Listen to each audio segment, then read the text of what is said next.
ইতিহাস, ঐতিহ্য আর এই স্মৃতিচারণে ঘেরা আমাদের এই সবুজ বাংলাদেশ।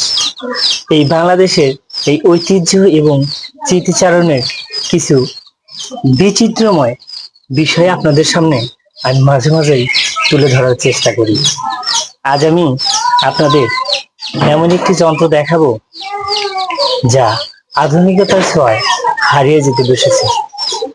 এই আধুনিকতার ছোঁয়ায় হারিয়ে যেতে বসেছে এমন একটি যন্ত্রের সাথে আমি আপনাদের পরিচয় করিয়ে দেওয়ার চেষ্টা করছি। এখন আমার সামনে যে জিনিসটি দেখতে পাচ্ছেন এটার নাম হচ্ছে জাতা। এই একটি জাতার দুইটি অংশ থাকে।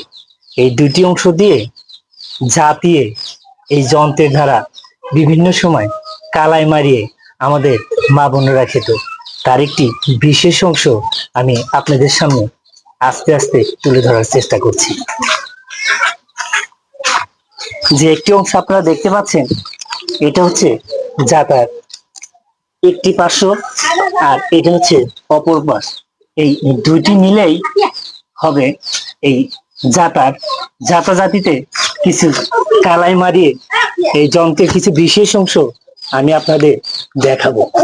আচ্ছা স্যার, তাহলে আমরা শুরু করছি। এই জাতাটি আগে সেট করে নিব, এইভাবে সেট করে নিব। সেট করে নেওয়ার পরে এই জাতার ঠিক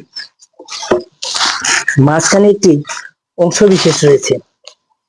এই ফাঁকা অংশতে আমরা কিছু কালাই দেব। কালাই দেওয়ার পরে আমরা দেখানোর চেষ্টা করব কিভাবে এই কালাইগুলো একে একে ভেঙে খাওয়ার উপযুক্ত হয়। তাহলে দেখা যাক, আমরা এখানে কালাই দিচ্ছি। এই কালাইটি দিয়ে আমরা এই দুই পাশে দুটো ফুটো রয়েছে, দুটো জায়গা রয়েছে। এই দুটো অংশের যে কোনো একটি অংশ আমরা চাইলে ব্যবহার করতে পারি। এইভাবে ঘুরিয়ে ঘুরিয়ে তৎকালীন সময়ে আমাদের মা বোনেরা এই কালাই মারিয়ে আমাদের খাওয়াতো। সেই কষ্টের কাজ। এইভাবে আস্তে আস্তে অনেক সময় আমরা অনেক ধরনের গান, গল্প এবং বিভিন্ন রকমের প্রবাদ প্রবচন শুনেছি। আদিকালের সময়ে মা বোনেরা এই জাতা দিয়ে যেতে যেতে বিভিন্ন রকমের কালাই, ধান, গম, ভুট্টা বিভিন্ন কিছু এইভাবে মাড়াই করতো আর বিভিন্ন রকমের